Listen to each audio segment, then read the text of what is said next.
Hello दोस्तों, आध्यात्मिक सनातन कहानी में आप सभी का स्वागत है। आज कहानी सुनेंगे जिंदगी को सही दिशा देने वाली 4 कहानी जो आपको जरूर सुनना चाहिए। पहली कहानी, जो लोग भक्ति करते हैं उन्हें सभी बुराइयों का त्याग कर देना चाहिए। सच्चा भक्त कभी भी किसी लोभ में नहीं फंसता। 2 संत एक साथ रहते थे। एक संत दिन भर भक्ति करते थे, दूसरे संत रोज शाम को भगवान को भोग लगाकर खाना खाते थे। एक दिन दोनों संतों के बीच झगड़ा हो गया क्योंकि दोनों खुद को श्रेष्ठ बता रहे थे। कथा के अनुसार पुराने समय में 2 संत एक साथ रहते थे। दोनों की भक्ति का तरीका अलग अलग था। एक संत दिन भर तपस्या और मंत्र जाप करते थे, जबकि दूसरा संत रोज सुबह शाम पहले भगवान को भोग लगाते और फिर खुद भोजन करते थे। एक दिन दोनों के बीच झगड़ा होने लगा कि बड़ा संत कौन है। इस दौरान वहां नारद मुनि पहुंच गए। नारद ने दोनों संतों से पूछा कि किस बात के लिए लड़ाई कर रहे हैं। संतों ने बताया कि हम ये तय नहीं कर पा रहे हैं कि दोनों में बड़ा संत कौन है। नारद ने कहा कि ये तो छोटी सी बात है, इसका फैसला मैं कल कर दूंगा। अगले दिन नारद मुनि ने मंदिर में दोनों संतों की जगह के पास हीरे की एक एक अंगूठी रख दी। पहले तप करने वाला संत वहां पहुंचा। उसने एक अंगूठी देखी और चुपचाप उसे अपने आसन के नीचे छिपाकर मंत्र जाप करने लगा। कुछ देर में दूसरा संत भगवान को भोग लगाने पहुंचा। उसने भी हीरे की अंगूठी देखी, लेकिन उसने अंगूठी की ओर ध्यान नहीं दिया। भगवान को भोग लगाया और खाना खाने लगा। उसने अंगूठी नहीं उठाई। उसके मन में लालच नहीं जगा, क्योंकि उसे भरोसा था कि भगवान रोज उसके लिए खाने की व्यवस्था जरूर करेंगे। कुछ देर बाद वहां नारद जी आ गए। दोनों संतों ने पूछा कि अब आप बताएं कि हम दोनों में बड़ा संत कौन है। नारद ने तपस्या करने वाले संत को खड़े होने के लिए कहा। जैसे ही वह संत खड़ा हुआ तो उसके आसन के नीचे छिपी हुई अंगूठी दिख गई। नारद मुनि ने उससे कहा कि तुम दोनों में भोग लगाकर खाना खाने वाला संत बड़ा है। तपस्या करने वाले संत में चोरी करने की बुरी आदत है। उसने भक्ति के समय में भी चोरी करने से संकोच नहीं किया, जबकि भोग लगाने वाले संत ने अंगूठी की ओर ध्यान तक नहीं दिया। इस कारण वही बड़ा संत है। इस प्रसंग की सीख यह है कि भक्ति तभी सफल होती है जब भक्त के मन में बुरे विचार न हो, भक्त बुरे काम न करता हो। जिस भक्त के विचार पवित्र हैं और जो बुरे कामों से दूर रहता है, सिर्फ उससे ही भगवान की कृपा मिलती है। दूसरी कहानी, जो लोग निस्वार्थ भाव से भक्ति करते हैं उन्हें मिलती है भगवान की कृपा। पुराने समय में एक ग्वाले ने संत को तप करते हुए देखा। संत ने बताया, ऐसा करने से भगवान के दर्शन मिलते हैं। ये सुनकर ग्वाले ने तप करना शुरू कर दिया। एक ग्वाला रोज गायों को चराने गांव से बाहर जंगल में जाता था। जंगल में एक संत का आश्रम था। वहां संत रोज तप, ध्यान, मंत्र जाप करते थे। ग्वाला रोज संत को देखता तो उसे समझ नहीं आता था कि संत ये सब क्यों करते हैं। ग्वाले की उम्र कम थी। संत के इन कर्मों को समझने के लिए वह आश्रम में पहुंचा और संत से पूछा कि आप रोज ये सब क्या करते हैं। संत ने बताया कि मैं भगवान को पाने के लिए भक्ति करता हूँ। रोज पूजा पाठ, तप, ध्यान और मंत्र जाप करने से भगवान के दर्शन हो सकते हैं। संत की बात सुनकर ग्वाले ने सोचा कि मुझे भी भगवान के दर्शन करना चाहिए। यह सोचकर ग्वाला आश्रम से निकलकर एक सुनसान जगह पर पेड़ के नीचे एक पैर पर खड़े होकर तप करने लगा। कुछ देर बाद उसने सांस लेना भी बंद कर दिया। ग्वाले ने सोचा कि जब तक भगवान दर्शन नहीं देंगे मैं ऐसे ही रहूँगा। छोटे से भक्त की इतनी कठिन तपस्या से भगवान बहुत जल्दी प्रसन्न हो गए।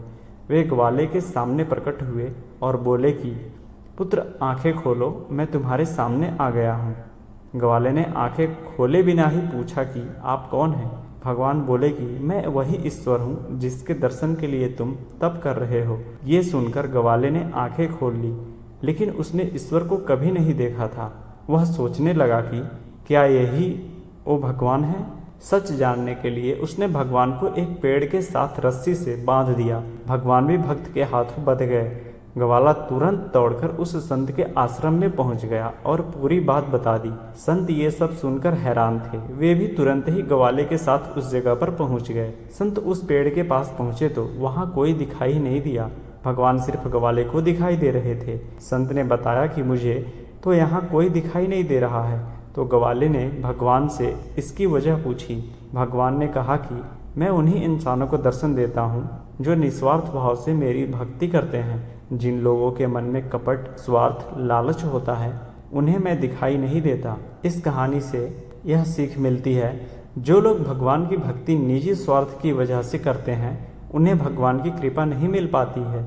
निस्वार्थ भाव से की गई भक्ति ही सफल होती है। कहानी नंबर 3, लालच की वजह से सुखी जीवन में भी परेशानियां बढ़ सकती हैं। इस बुराई को जल्दी से जल्दी छोड़ देने में ही भलाई है। एक व्यक्ति राजा की सेवा करता था और एक स्वर्ण मुद्रा रोज कमाता था। उसका जीवन सुखी था। एक दिन उसे यक्ष ने 7 घड़े भरकर सोने के सिक्के दिए। एक घड़ा थोड़ा सा खाली था। लालच को बुरी बला कहा जाता है। इसकी वजह से सुखी जीवन में भी परेशानियां बढ़ने लगती हैं। ये बुरी आदत हमारी सोचने समझने की शक्ति को कमजोर कर देती है। इसे जल्दी से जल्दी छोड़ देना चाहिए। इस संबंध में एक लोक कथा प्रचलित है, आइए जानते हैं। प्रचलित लोक कथा के अनुसार गांव में पति पत्नी सुखी जीवन जी रहे थे। पति दिन भर राजा के महल में मेहनत करके एक स्वर्ण मुद्रा कमा लेता था। वह व्यक्ति बहुत ईमानदार था, इस कारण राजा का प्रिय था। उसकी पत्नी भी बुद्धिमानी से घर चलाती थी। एक दिन महल से घर लौटते समय में उस व्यक्ति को एक यक्ष मिला। यक्ष ने उस व्यक्ति से कहा कि मैं तुम्हारी ईमानदारी और मेहनत से बहुत खुश हूँ, इसलिए मैं तुम्हें सोने के सिक्कों से भरे 7 घड़े दे रहा हूँ। तुम्हें ये घड़े अपने घर में मिल जाएंगे। व्यक्ति बहुत खुश हुआ। घर पहुंचकर पूरी बात पत्नी को बताई। अंदर कमरे में जाकर देखा तो वहाँ 7 घड़े रखे हुए थे। उनमें से 6 घड़े तो सोने के सिक्कों से पूरे भरे थे, लेकिन एक घड़ा थोड़ा खाली था। 7वें घड़े को देखकर पति को गुस्सा आ गया और बोला कि यक्ष ने धोखा दिया है।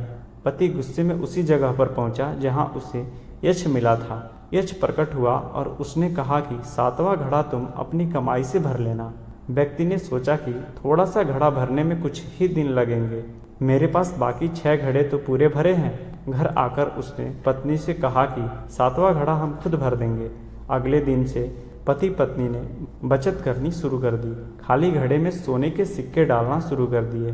बहुत दिनों के बाद भी 7वां घड़ा भरा ही नहीं। धीरे धीरे पति बहुत कंजूस हो गया। वह खाली घड़े को जल्दी से जल्दी भरना चाहता था। घर में पैसों की कमी आने लगी। व्यक्ति की पत्नी ने उसे समझाने की कोशिश की, लेकिन वह नहीं माना। कुछ ही दिनों में घर की शांति भंग हो गई।